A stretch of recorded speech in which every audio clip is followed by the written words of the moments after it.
Assalamualaikum warahmatullahi wabarakatuh. Masih membahas tentang cara belajar. Bagi teman-teman yang lahir di tahun 70-an pasti mengalami apa yang dinamakan CBSA, cara belajar siswa aktif.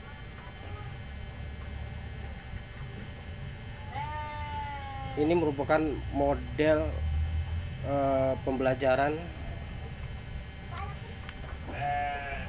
kurikulum 1984 yang merupakan dikenal juga sebagai kurikulum 1975 yang disempurnakan. Di kurikulum ini mengusung pendekatan proses keahlian. Meski mengutamakan pendekatan proses, tapi faktor tujuan tetap penting. Tujuan pembelajaran. Posisi siswa ditempatkan sebagai subjek belajar, yaitu dari langkah-langkah pembelajarannya dimulai dari mengamati sesuatu, mengelompokkan, mendiskusikan, terakhir melaporkan. Saya sekolah SD 1987 kelas 1, kemudian lulus 1993.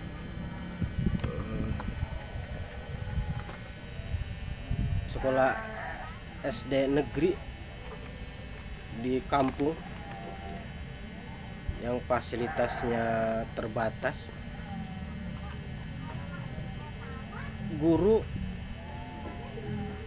menjadi pusat, ya. Guru menjadi pusat segalanya, pusat ilmu, pusat informasi, pusat pengetahuan, pusat berita, ya. Dan bahkan yang satu-satunya orang yang punya buku, ya guru. Dan siswa tidak punya buku bacaan atau buku paket, yang ada cuma buku tulis aja. Sehingga CBSA itu diplesetkan menjadi catat biar sampai habis, ya. Jadi nyatet gitu ya pelajarannya itu. Kadang waktu belajar habis buat nyatet. Nah, nanti besoknya baru dijelaskan oleh guru gitu. Nyatet, dengerin penjelasan, sudah. Terus begitu. Ulangannya 4 kali setahun. 3 kali ya. Jadi pakai namanya catur bulan, 4 bulan sekali. Jadi setahun 3 kali catur bulan. Tes sumatif setiap 4 bulan sekali. Hasilnya apa? Ya karena udah terbiasa nulis ya selama 6 tahun, tulisan saya bagus. Dulu saya karena sekolah di kampung ya, mau meneruskan sekolah di kota minder ya. Takutnya orang-orang kota itu lebih hebat dari orang-orang kampung gitu ya. Mereka makan roti, minum susu ya. Sementara kami di kampung makan teri dagul, digoreng, ditoplesin, seminggu belum habis. Ya paling dicocol-cocol aja gitu sama nasi. Yang penting ada rasa asinnya gitu. Saya dengar waktu itu ada Menteri Perumahan Rakyat Azwar Anas kalau nggak salah ya. Di kabinet pembangunan berapa itu saya lupa itu. Zaman Soeharto. Dia bilang Justru kalau banyak makan teri itu bagus buat otak katanya. Karena teri itu kan dimakan sama tulang-tulangnya. Nah, tulang ikan itu mengandung omega 3, itu bagus buat otak. Wah, saya jadi merasa wah, gak bakal kalah nih kalau bersaing sama orang kota gitu ya.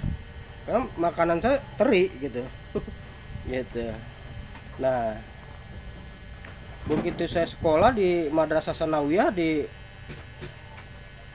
kota ya, di Cikarang, yang sering disuruh nulis ke depan ya saya, karena tulisannya bagus ya, udah terlatih gitu ya. Sama ada temen cewek yang tulisannya bagus, sekarang gantian gitu. Ini masih nyatet juga kadang. Biasanya kalau buku paket belum dibagikan, ya nyatet dulu dah di papan tulis gitu. Nah, kalau sudah lunas semua baru mereka punya buku paket semua, dia jarang nulis.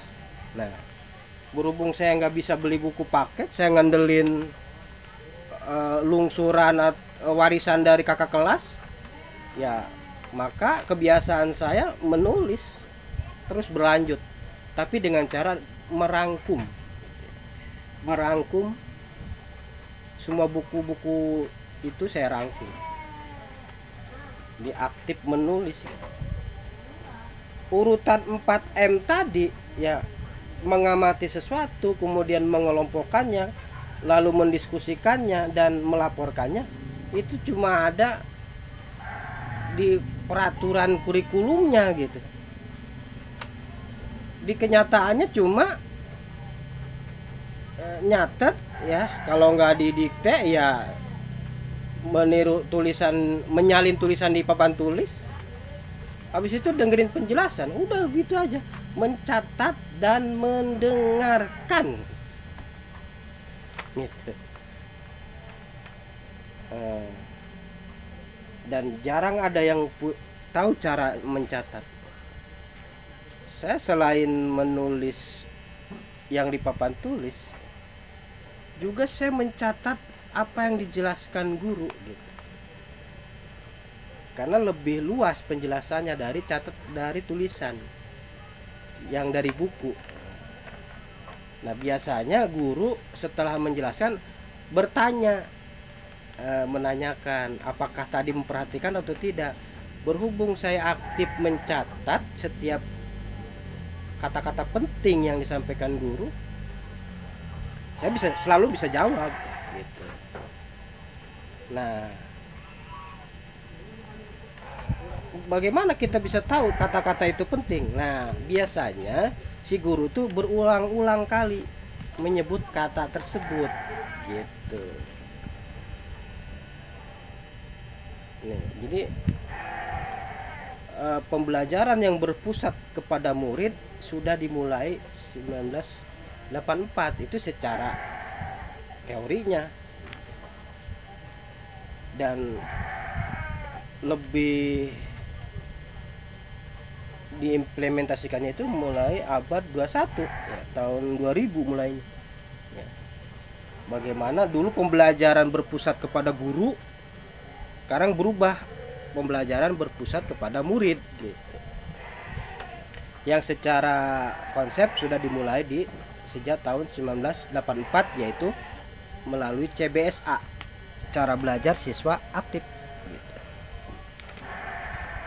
Nah, kemudian muncul kurikulum berbasis kompetensi, kemudian KTSP, kurikulum tingkat satuan pendidikan, kemudian Kurtilas, dan sekarang kurikulum Merdeka. Tetap masih sama, berpusat kepada guru, karena ini udah menjadi habit gitu ya. Padahal di zaman sekarang guru bukan segala-galanya, karena si siswa juga bisa mencari informasi dari sumber lain, internet, media sosial, perpustakaan.